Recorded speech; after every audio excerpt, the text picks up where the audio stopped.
Hi everybody, welcome back to my channel. আজকে share করব একটা summer friendly makeup look without using foundation. প্রথমে use করব colour corrector. এটা আমি জেনারেলি স্কিপ করি না কারণ আমার ডার্ক সার্কেলস আছে। আর ফাউন্ডেশন ব্যবহার না করার প্রথম কারণটাই হচ্ছে আমার অ্যাকনে প্রোন স্কিন, তার উপর অয়েলি। অবভিয়াসলি অয়েল হলে তো অ্যাকনে হবেই। আর তাছাড়া আমি প্রচণ্ড ঘামি, স্ক্যাল্প থেকে মুখ থেকে শুরু করে গরমকালে ভীষণ অসুবিধে হয়। তো একটু অল্প অল্প প্রোডাক্ট ইউজ করব যাতে কিছুক্ষণ বেশি মেকআপটাকে লং লাস্ট করানো যায়। এই লুকটার সাথে আমি চাইছি একটু সফট একটা আইব্রো করতে, কারণ বেশি ডিফাইন্ড আইব্রো এটার সাথে ঠিক যাবে না। তো হালকা করে একটু যেই জায়গাগুলো ফিলিং করার দরকার আছে শুধু সেই জায়গাগুলোতে ফিল করব। আজকের বেস প্রোডাক্ট হিসেবে ইউজ করব ডট অ্যান্ড কি টিন্টেড সানস্ক্রিন, শেড নাম্বার হচ্ছে ওয়ার্ম আইভরি। আর পরে দরকার পড়লে আমি একটু কনসিল করে নেব যেই জায়গাগুলো আমার মনে হচ্ছে একটু হাইলাইট করার প্রয়োজন আছে। আমি ওই 4টে নাগাদ বেরোবো, 4:45 থেকে 4টের মধ্যে, সেই কারণেই সানস্ক্রিন ব্যবহার করছি, কারণ ভালোই রোদ থাকে। বাই দ্য ওয়ে, এটা কিন্তু একটা get ready with me, because আমি যাচ্ছি ধুরন্ধর দেখতে। আজকে ধুরন্ধর দেখবো, দেন ডিনার করবো, দেন বাড়ি ফিরবো। সো এইটা হচ্ছে আজকে ডলড আপ হওয়ার মেইন রিজন।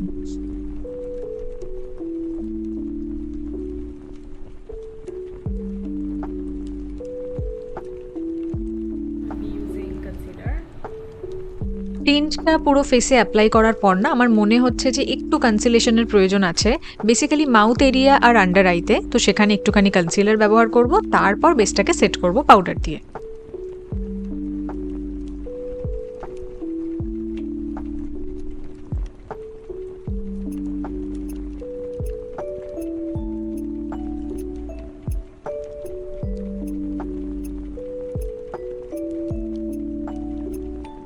আর আজকে যে প্রোডাক্টটা ইউজ করার জন্য আমি ভীষণ এক্সাইটেড সেটা হচ্ছে ডালবার এই স্প্রেটা। তবে এটা অয়েলি স্কিনে সামার ফ্রেন্ডলি প্রোডাক্ট নয়।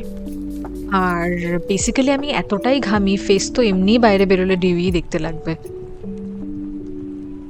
আর গরমকালে মেকআপ তো এমনিতেও গলবে অমনিতেও গলবে, বাট তবুও কম্প্যাক্ট পাউডারের থেকে কিন্তু লুজ পাউডার ব্যবহার করা বেশি ভালো। আমি তো সেটা ভীষণভাবে প্রেফার করি। আর যাদের অয়েলি স্কিন স্পেশালি তাদেরকে তো আমি খুব ভালো করে রেকমেন্ড করবো যে তোমরা ডিফারেন্সটা বুঝতে পারবে। তো ভালো করে পুরো ফেসটাকে এবার এই পাউডারটা দিয়ে সেট করবো। Now it's time for blush.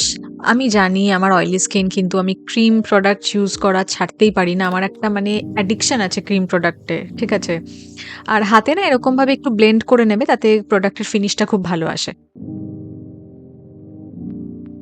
আর এই সেম ব্লাশের শেডটাই আমি আমার আইলেডে ব্যবহার করব, কারণ I love a good monochromatic look. এবারে আপার ল্যাশ লাইনটায় একটা ব্রাউন আইব্রো পেন্সিল দিয়ে ভালো করে ডিফাইন করব। আর এটা না ঠিক করে শার্প করা ছিল না, তোমরা অবশ্যই দেখে নেবে। হট করে তাড়াহুড়োতে আমার চোখে ভালোই লেগে গেছিল, তো আমি অফ ক্যামেরা একটুখানি নিজেকে সামলে টামলে তারপর আবার ক্যামেরাটা অন করেছিলাম।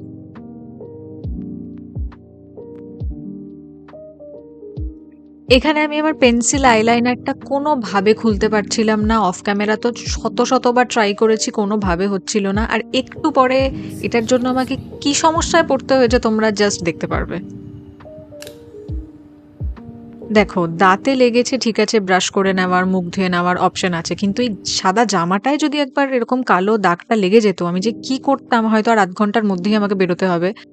আর আমি যেহেতু ভাবিনি আজকে আই মেকআপটা ঠিক কিরকম করব, হ্যাঁ একটু স্যাটলের মধ্যে করব সেটা তো ভেবেইছিলাম। আমার ইচ্ছে করলো হালকা একটু শিমার অ্যাপ্লাই করতে, যাতে একটু লাইট টাইট পড়লে একটু শাইনি এফেক্টটা দেয়। জানি না আমাকে দেখে বোঝা যাচ্ছে কিনা, আমি কিন্তু এই সময় ভালো নার্ভাস হয়ে গেছিলাম, কারণ একটু আগেই যা হলো, আর তার উপর সেই লাইনারটা দিয়েই আমি পড়ছি। কিন্তু 10 মিনিটের বেশি দুটো চোখে আই মেকআপটা করতে, পুরোটা করতে সময় লাগেনি।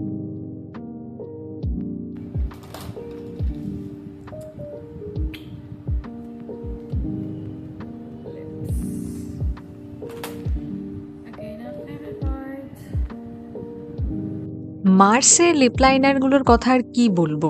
ইউজ করতে শুরু করলে না একটা অ্যাডিকশনে পড়ে যাবে। ভীষণ অ্যাফোর্ডেবল, হয়তো আমি 67 এ মনে হয় কিনেছিলাম। মানে ৭০ টাকারও কম একটা লিপ লাইনার, আর এত সুন্দরভাবে গ্লাইড করে যায়। খুব ভালো। আমি একটাই শেড আপাতত ইউজ করেছি। আমি লিঙ্ক সব মেনশন করে দেবো কমিউনিটি পোস্টে। আর এই পিঙ্কিশ নিউড কালারের লিপস্টিকটা না শুধু এই ঠোঁটের যেই জায়গাটুকু ফাঁকা আছে সেই জায়গাটা হালকা হালকা ড্যাব ড্যাব করে লাগাচ্ছি, আমি কিন্তু টোটালি গ্লাইড করছি না, যাতে আরো একটু ন্যাচারাল ফিনিশটা আসে।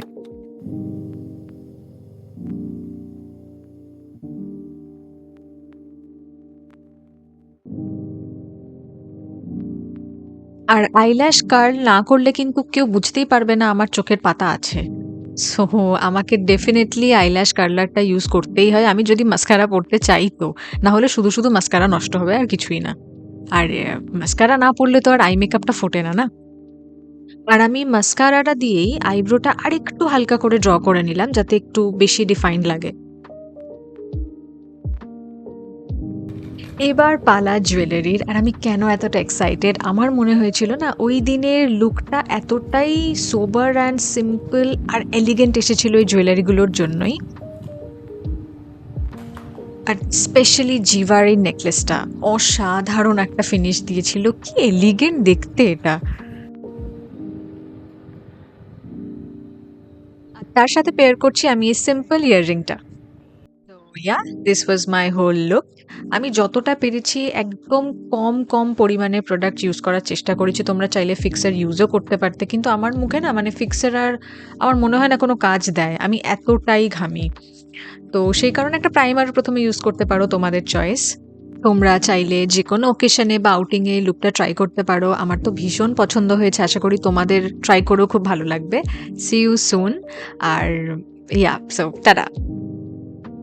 ও, আর একটা কথা, thank you so much for watching.